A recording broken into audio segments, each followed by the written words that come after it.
દી તારા બાપુજીને લગ્ન થયા હતા. હા એનું હક પણ તે કરી દીધું હતું કે ના તે બે ને કે આમને હાઈલા જ રાખે. આ બધું આ જગત પાણી જેવું છે. પાણીમાં તમે ધૂપકો મારો જગ્યા થાય, બાયણે નીકળો જગ્યા પૂરાઈ જાય, ત્યાં કાંઈ ખાડો ન રહે. હા કે કુરજી હમણાં ડૂબકી મારીને ગયો. હા હા એમાં અહીં જન્મે એની જગ્યા છે, જાય એની જગ્યા પૂરાઈ જાય. હા જસ જીવન અપજસ મરણ કર દેખો સબ કોઈ, કહા લંકાપતિ લે ગયો કહા કરણ ગયો કોઈ. માણસ કેવું જીવે છે ઈ મહત્વની વાત છે. કેટલા વર્ષ જીવે ઈ મહત્વનું નથી. બળે વિદ્વાન કવિ પિંગળસિંહ બાપુ, પિંગળસિંહ મેઘાણા હા દાખલ હતા અને ભગવાનને પ્રાર્થના કરી અને કીધું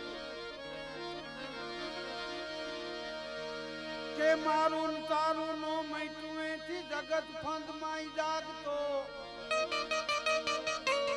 એ આરામ સપનું ઉલટું થયું પછી મફત ભિક્ષા માગતો. અથડાવ છું અરણ્યમાં નારાયણ રસ્તે લાવજો,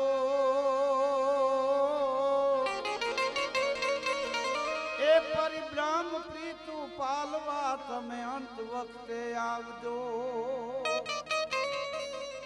અને એક નામે અજા મેલ તાયરો ગહન છે તારી ગતિ, કંઈક જન્મના દોષ કાપી નાથ આપો શુભમતી. પ્રાર્થના નિત પિંગલ કરે મને દાસ જાણી સ્વીકારજો, પરિભ્રમ પ્રીતુ પાલવા તમે અંત વખતે આવજો. તો એના હૃદયમાંથી પ્રાણ નીકળી ગયા હતા. તમે જુઓ જુનાગઢ થી આગળ તમે જાઓ તો આખા એશિયા ખંડમાં સિંહ પાકતા હોય તો એ ગીરના જંગલમાં પાકે. 80 ગામમાં ગીરનું જંગલ પથરાણું છે. અમારા કવિ દાદ બાપુ લખે છે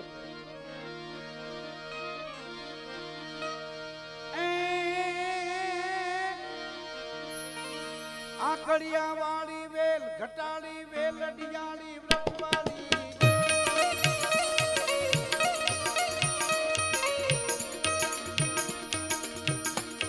આકડિયા વાળી વેલ ઘટાડી વેલ ડિયાળી વ્રતવાળી, અવરા તાળી જામી જાળી ભેખડિયાળી ભેવાળી,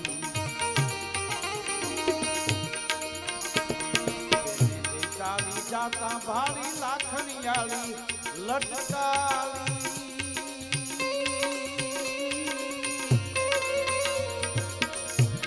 હિરણ હલકાલી જોગનવાળી નદી રૂપાળી નખરાળી, નદી રૂપાળી નખરાળી નદી રૂપાળી. ત્યાં જોગન જટાળા ભૂરી લટાળા તાલ છટાળા ચરચાળા ડણકે દાઢાળા સિંહણ બાળા 10 હથાળા દૈતાળા મોટા માથાળા ગજવે ગાળા, હિરણયાળા હુંકારી હિરણ હલકાળી જોબન વાળી નદી રૂપાળી નખરાળી. આ એક ભાઈ મને કે સિંહ જોવાથી શું ફાયદો? કીધું આંખોના નંબર વયા જાય, દોટ હોય ને 0 થઈ જાય, પગની રગુ મોકરી પડી જાય વગર દવાઈ. આટલા આપણે બેઠા છે, તાકાત કેટલી ભી પડે તો ખબર પડે ને. આટલા આપણે બેઠા છે, હમણાં હડકાયું કૂતરું આવે કપાસી વાળો હવની આગળ હોય. એક ભાઈ એના છોકરાને કે માથું બહુ ચડ્યો છે, બાજુવાળા બાબુ કાકા ત્યાંથી બામ લઈ આવીને ચોપડી દે. છોકરો ગયો એવો પાછો આવ્યો. કે બાબુ કાકા કે બામ ખલાસ થઈ ગયું. તો હું તો કે હવે પાડોશીમાં માનવતા મરી ગઈ છે, આપણા કબાટમાંથી લાય. હા એ કે આની 3 પેટી એવી હતી કે આપણે આપણું બામ કાઢવું નહોતું પડ્યું, પણ આ 4થી પેટી નબળી પાકી. માનવતા કે તમે બાપ દીકરા પૂરી કરી નાખી એમ કયો ને.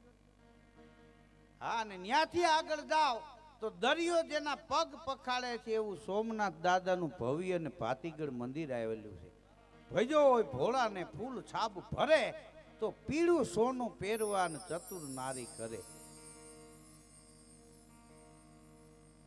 શામજી બાપુ આરતી પૂરી થયા પછી ઓટલામાંથી 2 હતા. આ દેશનો સુખી સંપન્ન પરિવાર આવ્યો હોય ને ઈ દર્શન કરે એટલા જ નજીકથી દર્શન આ દેશનો મજૂરી કરવો વાળો માણસ કરી શકે. હા, છેલ્લી પંગતમાં ઘણી વાર પોતે જમવા બેસી જતા. હા, જીવરાજ બાપુ ને અમે હારે જમેલા. હા, એ કે ભાઈ હવે વાં કરતા અહીં લેતો હોય ને બધા ભેગા પ્રસાદ લઈ. હા, એ શામજી બાપુ ઓટે બેઠા હતા, બધા દર્શન કરતા હતા. એમાં એક ભરવાડ નવ દંપતી આવેલું. ભરવાડ દંપતી બાઈએ છોકરો નાનકડો ચડ્યો હતો, ચોયણી કેળિયું પહેરાવેલા. એટલે બાઈએ છોકરાને શામજી બાપુના પગમાં મૂકી દીધો અને ઓઢણાના છેડે ગાંઠ વારેલી, એમાંથી પૈસા ગાંઠ છોડીને કાઢતી હતી કે સાધુને એમને પગે ન લગાય, અહીંયા કાંઈક મૂકવું જોઈએ. તો શામજી બાપુ એ ગોવાળિયાના છોકરાને ઉલાડવા માંડ્યા, વાહ ગોવાળિયો, વાહ ગોવાળિયો, વાહ ગોવાળિયા તારા રૂપ. તો લાઈનમાં દર્શન કરવા ઉપેલા માણસોમાંથી એક 20 વર્ષની દીકરી રોવા માંડી. તો શામજી બાપુનું ધ્યાન ન્યા ગયું. ત્યાં બાઈએ પૈકે પૈસા મૂક્યા, છોકરો લઈ લીધો. શામજી બાપુનું ધ્યાન ગયું, એ દીકરી રોમાં બેટા અહીંયા આવ, તારું જે દુઃખ છે એ ગીગડો પીર મટાડી દે, અહીંયા આવ. છોકરી બાજુમાં આવી અને શામજી બાપુ રોવા માંડ્યા કે બેટા ગીગડા પીરનો દરબાર છે, અહીં રોવાય? ગીગડા પીરની સમાધિ ઝાંખી પડી જાય, અહીં ન રોવાય બેટા, શું તારે દુઃખ છે? તો દીકરી કે આ મારા મા બાપ છે, અમે દર્શન કરવા આવ્યા હતા, પણ આ તમે ગોવાળના છોકરાને ઉલાડવા માંડ્યા, વાહ ગોવાળિયો, વાહ ગોવાળિયો, વાહ તારા રૂપ. મને ભગવાને એવો ભાઈ નથી આપ્યો એટલે મને રોવું આવી ગયું. શામજી બાપુ ધ્રુવિકા પડીને રોયા. દીકરીના માથે હાથ મૂકી અને બોલ્યા નહીં, 2 આંગળા ઊંચા કર્યા. પણ બન્યું એવું, એ દીકરીને એના મા બાપ વયા ગયા અને 1.5 વર્ષે એ દીકરીને એના મા બાપ જોડિયા 2 ભાઈઓને પગે લગાડવા સત્તાધારની જગ્યામાં આવ્યા. આપણી સત્તાધારની જગ્યા આંબાજરને કાંઠડે નાવા નિર્મળ નીર, સત્તાધારની ગાદીએ અરે પરગટ ગીગડો પીર, લીલા નેજા ફરકતા લીલી છમ નાઘેર, આપા ગીગાને આંગણે જોઈ લો હરદમ લીલા લેર. શામજી બાપુ, કવિ કાન, રાવત ભગત બાપા, વાલભાઈ ગઢવી, હા જીવરાજ બાપુ આ બેઠા હતા. એક વાર ગાંડો આવી ગયો જગ્યામાં અને શામજી બાપુને ગાડ્યું દેવા માંડ્યું, 2 કટકા. હા, અને મારવા દોડ્યો બાપુને. તો માણસોએ પકડી લીધો અને ગાંડાને મારવાની તૈયારી કરી. શામજી બાપુ કહે ભાઈ એને મારતા નહીં, એને ખવડાવો, પ્રસાદ લેવડાવો, એને ખોબો ભરી રૂપિયા આપો. અરે કે બાપુ આ તમને ગાડ્યું દેશ. શામજી બાપુ કે બાપા એની પાસે હોય ઈ દે, આપણી પાસે હોય આપણે દેવાય. હા, ગાંડાને જમાડ્યો, ખોબો પર રૂપિયા આપ્યા. ગાંડો વયો ગયો જગ્યા બહાર. આ રાવત ભગત બાપા મને વાત કરતા હતા કે અમે બેઠા હતા ને આ બહેનું અમે કીધું બાપુ આ તો અમે હતા, નકર ગાંડો તમને મારત. તો હા હું જોઈને કે હા બાપા તમે હતા તો સારું થયું, નકર ગાંડો મને મારત. તો કે હે બાપુ અમે એને પકડો, તમે એમ કેમ કીધું કે એને મારતા નહીં, ખવડાવો, રૂપિયા આપો? તો શામજી બાપુને આંખોમાં જળજળી આવી ગયા. શામજી બાપુ એટલું બોલ્યા કે ભાઈ આ જગ્યા મારી થોડી છે, આ તો ગીગડા પીરનો દરબાર છે, હું તો એનો ટેલવો છું. આ જગ્યાનો કારભાર હું સંભાળું છું.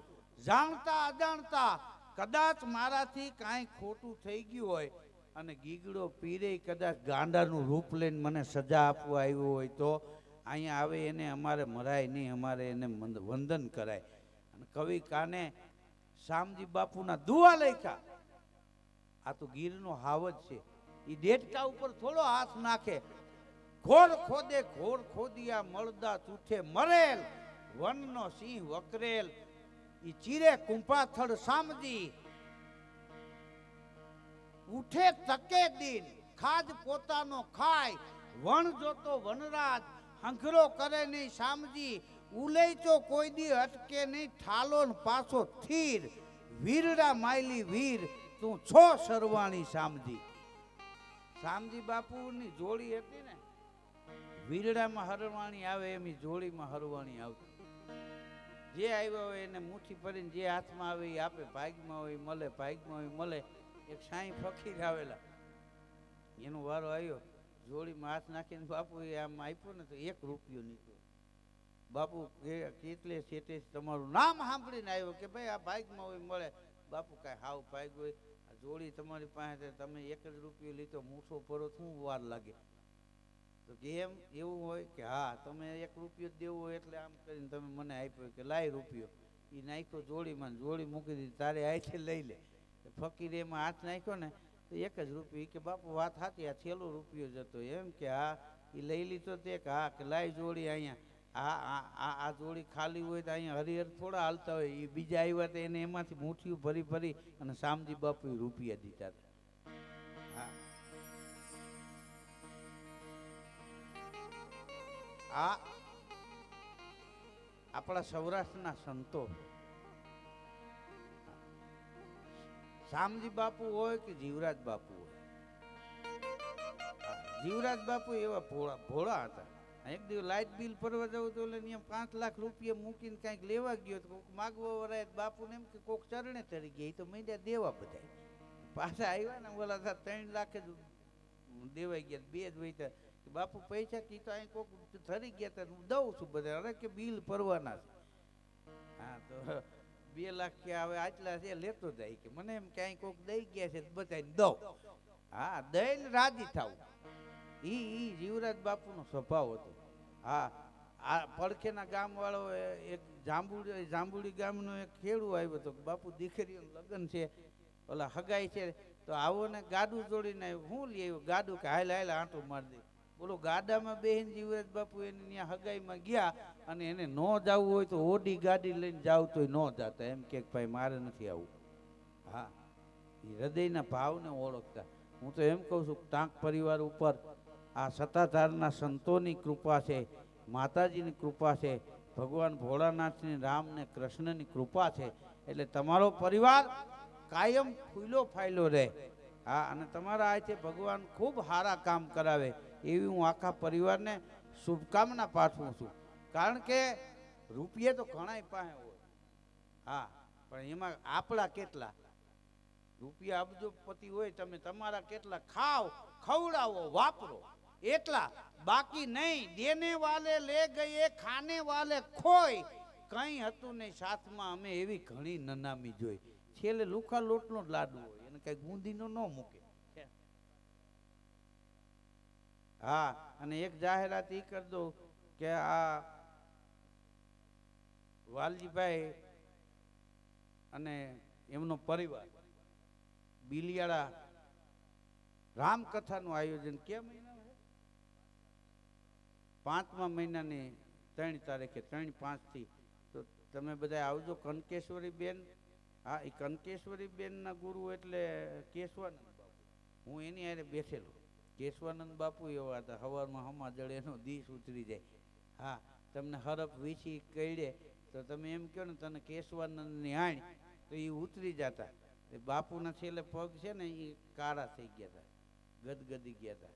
પછી મોજા પહેરી રાખતા. કોઈ એક દી કીધું કે બાપુ તમારું નામ આણી દે તો વીછીના હરફના ઝેર ઉતરી જાય છે ને તમે આ કે ઉતરી જાય એ બધા અહીંયા રાખ્યા છે મેં. હા હા, કોકને સુખ આપી અને દુઃખ પોતામાંથી લઈ લેતા. આશીર્વાદ એમને એમ દઈ શકાય? હા, મારી ઉપર 10 લાખનું દેણું ચડી ગયું તમે કહો હું ચેક લખી દઉં, ભલે દે. તમારા ખાતામાં હોય તો ચેક લખી શકો. ચેક પાછો પડે બેયની ધરપકડ થાય. એટલે આ બધા કૃપાવાળા હતા, એના ખાતામાંથી બીજાને આશીર્વાદ આપી શકતા. હા, અને આશીર્વાદ માગવાના ન હોય. હું ચોકલેટ છે તમને મુઠ્ઠી ભરીને દઈ દે. આશીર્વાદ તો નીકળી જાય. માણાને 2 વસ્તુ લાગે છે, કાં કોકનો હરાપ તમને લાગી જાય, કદવા લાગે, અને કાં કોકની દુઆ લાગે. 2 સિવાય ત્રીજી વસ્તુ લાગે નહીં. હા, તમને કોક બંદૂક મારે ને એક જ માણા મરે, પણ કોક કદવા મારી દે તો પેઢી ઉઠી જાય. ભગવાનનો દીતો દી હોય તો એક ધ્યાન રાખવું કે નાના માણસનું, ગરીબ માણસનું તમારા આંગણે દી 10 કો ટક્કર લઈ ગયો ને તો નાના માણસનું ધ્યાન રાખવું, કોઈને ધ્યાનમાં ન રાખવું. હા, ઉકાણા હાડ પાડોશીના બાળને મોઢે કાંઈક મુઠ્ઠી ચીણી નાખતો જાય છે. પ્રભુએ આપ્યું હોય તો કાંઈક બીજાને આપતો જાય છે. હા, શામજી બાપુના આ સંતોના જીવન તો કેવા હતા.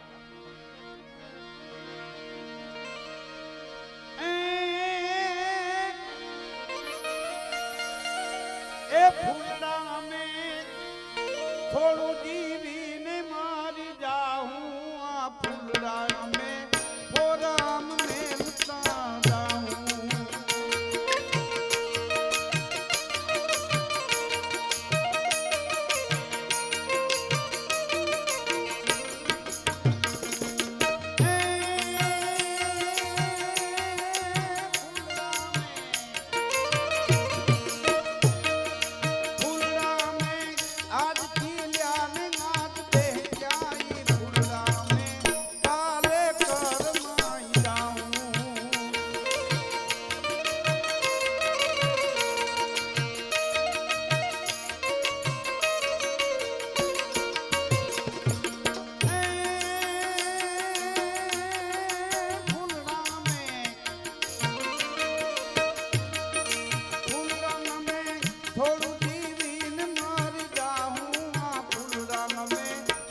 ખીલ્યા ફૂલ ઘણે ફર્યા નામે વિસર્યા જેને કર્યા મોટા કાગડા.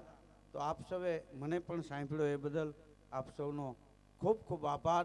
બોલ ગીગડા પીરની જય, શામજી બાપુની જય, જીવરાજ બાપુની જય, સતાધારના સંતોની જય. ઓમ નમઃ પાર્વતી પતિ હર હર મહાદેવ હર. અને આ ચાંક પરિવાર બિલિયાળા કથા બેહાડે રામકથા, તો એમાં બધાય જાયજો. કળજુગમાં રામના નામનો પ્રતાપ, એનો મહિમા કેવો છે. હળહળ કળજુગમાં રામના નામનો મહિમા કેવો છે કે 2 બેર દ્વારકા ત્રિવેણી જાય, 3 બેર 4 બેર કાશી ગંગ અંગ હુતે નાય તે, 5 બેર ગયા જાય, 6 બેર નેમી સાત, 7 બેર પુષ્કર में मंजन कराय ते, रामनाथ जगन्नाथ बद्री केदारनाथ दशाश्व के 10 बेर जाय पग धाय ते, जेते फल होत कोटि तीर्थ के स्नान किए, एते फल मिले एक राम गुण गाय के. जय सिया राम.